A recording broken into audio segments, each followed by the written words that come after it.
Stamp duty concessions will test the market, and 90% of Melbourne auctions are either withdrawn or sold prior. Auctioneers have a bit more time on their hands. All the details for you in just a moment.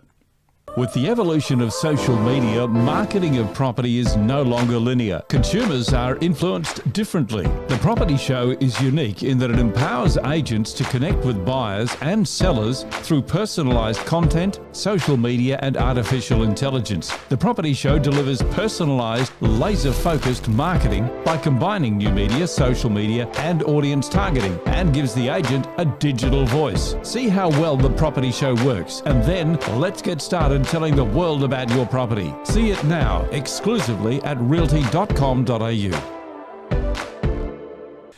Hi, several things to touch on in this report. This is the week ahead, of course, and the final results from last week. But importantly, the announcement by the New South Wales government this week that eligible first home buyers could access stamp duty exemptions on new home purchases worth up to $800,000. New home builds will also see stamp duty discounts available for purchases between $800,000 and $1 million, where the discount reduces with the higher purchasing price.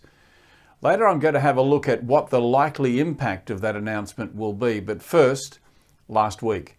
Let's bring up the final results, and we can see that there were 1,326 capital city homes scheduled for auction last week, 54.1% return to successful result, which was an improvement from the week prior by about 1 percentage point. Melbourne, 540 homes auctioned with a success rate of 46.9%. 40% were withdrawn and 50% reported selling prior to auction. In Sydney, the final auction clearance fell across the higher volume of auctions last week. 594 homes taken to auction, returning a final clearance rate of 60.6%. That's lower than the 61.4% over the week prior. Across the smaller cities, Canberra was once again best performing capital with 77.6% of homes selling at auction. Adelaide 57.4% from 61 auctions. The week ahead in just a moment, but before that, I'd just like to comment on a report by Eliza Owen from CoreLogic on the likely impact of the stamp duty discounts in New South Wales that I mentioned earlier. Quoting now from Eliza's report, previous research suggests that first home buyer grants and incentives have had a vacuum effect, where first home buyer incentives are followed by large but temporary spikes in first home buyer activity. Now, this suggests the incentives bring forward purchases that may have actually happened anyway. The fact that the new stamp duty discounts on offer will only be available for 12 months is likely to exacerbate this effect, which could lead to an increase in values up to the cut-off value of $800K. There are two other observations made by Eliza, who says that the concession is likely to move price clustering up to the $800K mark, and while turnover might increase, it will dampen later. Eliza will be my guest to discuss this in a lot more detail on 4BC in their real estate show tomorrow at 9 o'clock, or you can hear her comments after the show if you miss it at 4bc.com.au.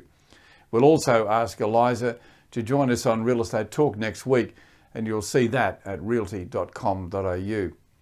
Now to the week ahead, there were 1,206 capital city auctions being tracked currently by CoreLogic this week. That's down from 1,326 auctions last week, but higher than this time last year when 1,108 homes were taken to auction. In Melbourne, 357 auctions are scheduled across the city this week, lower than the 540 scheduled last week, which saw 217 withdrawn from the market according to the final figures. And that's a trend that's likely to continue throughout the lockdown period. There are 611 Sydney homes scheduled for auction this week, up from 594 last week and higher than 386 that were held a year ago. Across the smaller auction markets, Brisbane is set to hold the most auctions this week, 114, followed by Canberra 61, Adelaide 51, Perth 11. I'll be back on Monday with the first round of preliminary results from the weekend supplied by CoreLogic. You can join Veronica Morgan and Megan Wells tomorrow on Real Estate Talk as they as they take over the show, in fact, to talk about the dumb questions that buyers ask agents and some classic inspection and negotiation mistakes. Now, that'll be out tomorrow. You can see that show at realty.com.au. Until then, have a good weekend and stay safe.